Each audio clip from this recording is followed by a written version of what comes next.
France Inter.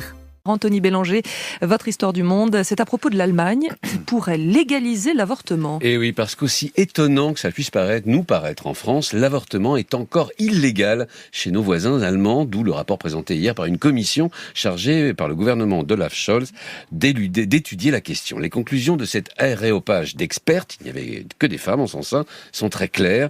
Il faut amender la loi actuelle, vieille de 153 ans, et permettre l'avortement dans les 12 premières semaines de grossesse. Donc aujourd'hui, on peut être condamné en Allemagne pour avoir avorté illégalement. Alors, c'est toute l'hypocrisie de cette loi et la raison pour laquelle la Commission recommande de la modifier. Aucune punition n'est prévue pour les femmes qui se rendraient coupables, entre guillemets bien sûr, de pratiquer une IVG. Autrement dit, c'est illégal, mais pas punissable. Enfin, pour les premières concernées, à savoir les femmes. Parce que pour les médecins qui le pratiquent dans les cliniques qui ont pignon sur rue en Allemagne, c'est moins évident. 10% d'entre eux ont dû faire face à des procédures judiciaires, ce qui limite encore l'accès à l'avortement. De moins en moins de médecins allemands la pratiquent, rebutés par l'illégalité et l'éventualité de frais judiciaires à répétition. La recommandation de la Commission les concerne donc aussi. Et est-ce que le gouvernement allemand va suivre les conseils de cette commission ? Alors, il n'en est pas légalement obligé, et d'ailleurs l'opposition de droite qui l'a compris s'organise. La CDU-CSU, qui est très haute dans les sondages en ce moment, ne veut rien changer, arguant que la loi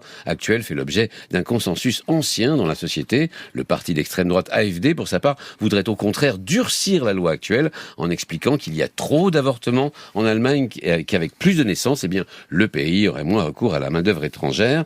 À la gauche, on souligne que modifier cette loi était dans l'accord passé par les trois partis de l'actuelle coalition, toujours dirigée par le social-démocrate Olaf Scholz.